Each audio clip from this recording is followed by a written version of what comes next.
Olá, para você que não me conhece, eu sou a Viviane Andrade e neste canal a gente fala sobre tudo, ou pelo menos quase tudo. E hoje eu vou trazer uma atualização sobre o caso dele, tá bom? Exatamente o que está acontecendo agora, porque teve uma coletiva de imprensa e o advogado de algumas vítimas veio dizer o que vai acontecer durante o processo. Ele explicou a quantidade de vítimas que denunciaram, que tem nomes que a gente vai ficar assim impressionado quando a gente souber dos nomes, só que eles não vão falar agora.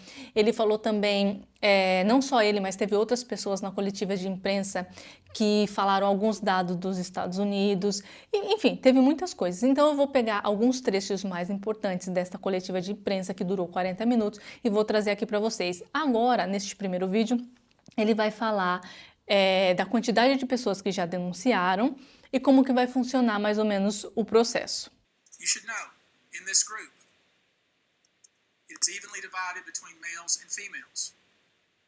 There are 60 males and 60 females who have joined us to pursue these claims as plaintiffs. In this group, 62% identify as African American, 30% are white, the remainder Hispanic or Asian. The victims are from more than 25 states. Majority are from California, New York, Georgia, and Florida. And I want to focus on these victims. We talk about the ages of the victims when the conduct occurred. It's shocking. Our youngest victim at the time of the occurrence was 9 years old. We have an individual who was 14 years old. We have one who was 15. 25 of the 120 individuals who are plaintiffs in these cases were minors at the time of the acts complained of. The time frame of the acts complained of is very wide. The conduct at issue spans from the years 1991 all the way to this year, 2024. If you wonder why there are so many alleged victims, that's your answer. We're talking about more than 25 years of this type of conduct. Now, although most of the victims who have stepped forward were victimized after 2015, this has been going on for a very long time. Now, when you think about the fact that some of this conduct occurred 25 years ago, and you wonder why would it take somebody so long to step forward, I want to remind you that many states in the United States have recognized that it's very difficult for a victim to step forward and to make these types of allegations when something very terrible has happened to them. I'll use New York, the state of New York as an example. The state of New York has specific statutes in place that revive claims that are even claims that would typically be not able to be brought, that revive such claims, and they can be brought even 25 to 30 years later. Because there's a recognition there in New York and California and other states that it's very difficult for a victim to come forward. And I would respectfully suggest the only reason many of these people are coming forward because they see other victims coming forward. And it gives them some comfort that, hey, I won't be the only one. And I expect more victims will come forward. You know, there's an old saying that says, a lie has great speed, but truth has endurance. These cases will be individual cases. Each case will live and die on its own merit. These cases will be filed individually, one plaintiff against whoever the defendants were involved in the case. Each case may be filed in one venue like California, another case may be filed in New York. One case may sue just Sean Combs, but multiple other people. One case may sue a range of people. I would expect most, though, to be filed, as I said, in New York and Los Angeles. E essa pessoa de 9 anos que ele falou agora, ele depois, mais tarde na coletiva, ele trouxe o relato dessa pessoa e de algumas outras. Basicamente, ele dá bebida para as pessoas, não importa, então a pessoa vai na festa, ele convida as pessoas para ir para algumas festas, para alguns encontros ou para o estúdio, oferece a bebida e quando a pessoa acorda, a pessoa simplesmente não sabe o que aconteceu e está com dores nas partes íntimas. This individual, who was 9 years old at the time, was taken to a audition in New York City with Bad Boy Records. Other boys were there to audition as well.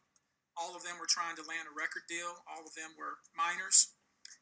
This individual was sexually abused, allegedly by Sean Combs and several other people at the studio in the promise to both his parents and to him himself of getting a record deal. Eu não vejo a hora de saber o nome dessas pessoas, eu espero. Ele até falou também na entrevista que se as vítimas não quiserem falar o nome, elas vão ficar com o nome guardado, né? Eles não vão revelar o nome dessa pessoa. E eu espero que todas as pessoas venham a público, porque o que deu a entender nessa coletiva de imprensa é que não teve uma pessoa que passou pelas mãos do Diddy para uma entrevista que não tenha sido abusada. E pior, durante a entrevista, né, ele falou de um caso de uma mulher que não era menor de idade, ela estava grávida, o Diddy ofereceu uma bebida para ela recusou porque ela estava grávida, ela falou que estava grávida, porém ele deu uma outra bebida para ela, com a droga dentro. Inclusive, eu vou trazer para vocês qual é a droga que foi encontrada no corpo dessas pessoas quando elas acordaram, tiveram que ir para o hospital porque elas estavam com dores e sangrando e tudo mais, tá? E aí, o que ele fez com essa mulher grávida? Ele abusou da mulher grávida, galera. Not a minor, attended a group dinner, allegedly with Sean Combs in Miami. She wasn't drinking because she was pregnant. But whatever she drank at the table, apparently, at least according to her, was laced with something. She blacked out, and she woke up in the same bed, again, allegedly, with Mr. Combs in his mansion in Miami. Her vagina and her anus were torn and sore. Então, neste vídeo agora, ele vai falar onde aconteciam os abusos, né? Tem até uma parte que ele fala quanto tempo o grupo, porque não é só, lembrando, não é só o Diddy, tem um monte de gente que participa disso. Então ele vai falar justamente desse detalhe, quem participou, quem facilitou, quem foi conivente, eles vão investigar todo mundo. Most of these events and incidents occurred at parties, typically after parties, or album release parties, New Year's Eve parties, 4th of July parties, something they called a puppy party, all-white party, although several of these events occurred at auditions. Many times, especially young people wanting to break into the industry, were coerced into this type of conduct in the promise of being made a star, or in the promise of having Sean Combs listen to their tape or even let them read for Sean Combs.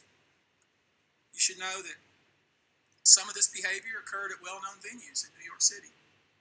Some of this behavior occurred at private residences of people that we all know. Some of this behavior occurred at hotels that we're all familiar with. You should know that more than 55% of the victims filed reported this conduct to either the authorities, that is the police, or to hospitals. We're in the process of collecting with our team assistants, medical records, reports that were made to the authorities, and I've already said that some of the individuals in this group did in fact talk to the FBI. You should know that several of the individuals, when I say several, I mean many, who did in fact seek medical treatment were drug tested, and drugs were found in their system, weird drugs that you probably never heard of. One in particular that continues to pop up is a drug called xylazine, or Trank, which, based on our research, is known as a horse tranquilizer. Não dá para saber, ainda não dá para saber se ele fazia isso uma vez, depois beleza, próximo, ou se ele mantinha algumas pessoas sendo abusadas frequentemente e, né, claro, porque sempre tem aquela pessoa que é assim, especial no sentido de eu gosto mais dessa, eu não vou deixar essa escapar, não vai ser fácil essa pessoa se livrar de mim, porque algumas pessoas têm uma fixação por outras, então a impressão que eu tenho é que o Just foi uma dessas pessoas, né, que ele ficou fixado, as pessoas ficavam fixadas no Just. O Just é um menino, né, pequeno, bonito, todo carismático, assim, quando ele começou, obviamente, né? Depois ele perdeu a luz nos olhos, na vida e tudo mais, mas parece ser uma pessoa que foi muito perseguida, não só pela mídia, como por esses caras, porque estava na festa. Então, toda vez que eu vejo um vídeo do Justin na festa, com esse monte de marmanjo que você sabe que participa de coisas horrorosas, eu não gosto nem de imaginar, sabe? Eu meio que pulo o vídeo e falo, ai, eu espero que ele esteja na festa só na festa, mas né, que ele não seja a festa, entendo o que eu quero dizer? Enfim, vamos para o próximo vídeo. E nesse trecho aqui é importante prestar atenção, porque nos 2 últimos vídeos que eu gravei para vocês, eu falei de 2 empresas que poderiam ser as facilitadoras desse tipo de crime, né, que é a pizzaria e a que vende donuts, né? Quando a gente pensa em donuts, criança gosta de açúcar, a gente já pensa, né, que é muito fácil de atrair criança para esses lugares, né? Dá a impressão que eu tô falando assim que eles vão vender para criança, pegar a criança e jogar dentro da sala e acontecer esse tipo de coisa. Não sei, porque não está sendo investigado esse tipo de crime. Acontece que na indústria da música, ele chamava as pessoas, né, para dentro da sala, para as festas, e acontecia os abusos como já foi falado. E aí aqui ele diz como que algumas empresas facilitaram isso, e aí pensando, falei, gente, tá muito mais fundo do que você imagina. Presta atenção no que ele vai falar. Now, I know this. Many of you came here thinking or hoping, or perhaps believing that I may start naming names. Well, that day will come, but it won't be today. The day will come when we will name names other than Sean Combs, and there's a lot of names. It's a long list already. And of course, I already know who some of these individuals are, but because of the nature of this case, we're going to make damn sure that we're right before we do that. But the names that we're going to name, assuming that our investigators confirm and corroborate what we've been told, are names that will shock you. These are individual cases. There are indeed other perpetrators involved. They will be revealed when that particular individual case is ready to be filed. They already know who they are. And I'm talking here about not just the cowardly but complicit bystanders. That is, those people that we know watched this behavior occur and did nothing. I'm talking about the people that participated, encouraged it, egged it on. They know who they are. I call them the facilitators of foul play, willing participants in vile conduct. As we identify them, each will be part of this case as defendants. These defendants will not only include individuals, but also include corporate entities who ultimately profited off of this culture and behavior. I'm looking at banks, pharmaceutical companies, hotels. We know that many of these individuals were paid cash. We know that many of these individuals involved, whether they were the ones being assaulted and abused, or they're witnessing other people being assaulted and abused, and then paid and threatened and told to leave. Typically paid 10 grand in cash and told to leave. And then threatened as they were leaving. So in addition to Sean Combs, you should know the defendants in these cases we're going to file will include anyone, of course, who engaged in the assault or exploitation, anyone who participated in such in any way, anyone who encouraged or facilitated this conduct, anyone who was in the room and watched it happen but made no effort to stop it, any venue or venue owner who was aware of what was going on but failed to stop it, any individual or entity who knew about the conduct and benefited from it but did nothing to report it or stop it, and any individual or entity who covered it up or helped cover it up. These people who know who they are should just come forward now. I would imagine, as we speak here, there are a myriad of people who are very nervous. You can't hide skeletons in the closet forever. I would expect there are many people out there right now who are desperately searching their memories as they delete their texts and data. E agora, por último, são os dados oficiais, né?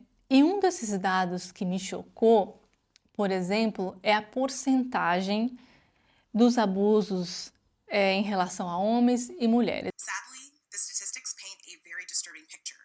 According to the National Sexual Violence Resource Center, 1 in 3 women and 1 in 6 men will experience some form of sexual violence in their lifetime. In the U.S. alone, there are approximately 463,000 victims of rape or sexual assault every year, and these numbers barely scratch the surface, as sexual violence remains one of the most underreported crimes. But the numbers that follow tell an even more troubling story. Only about 23% of sexual assaults are reported to law enforcement. Of those, just 5% lead to an arrest, and even fewer, less than 1% of reported cases, ever result in a conviction, which is a devastating gap between the crime and the justice that survivors deserve. I want to briefly focus on our state here in Texas.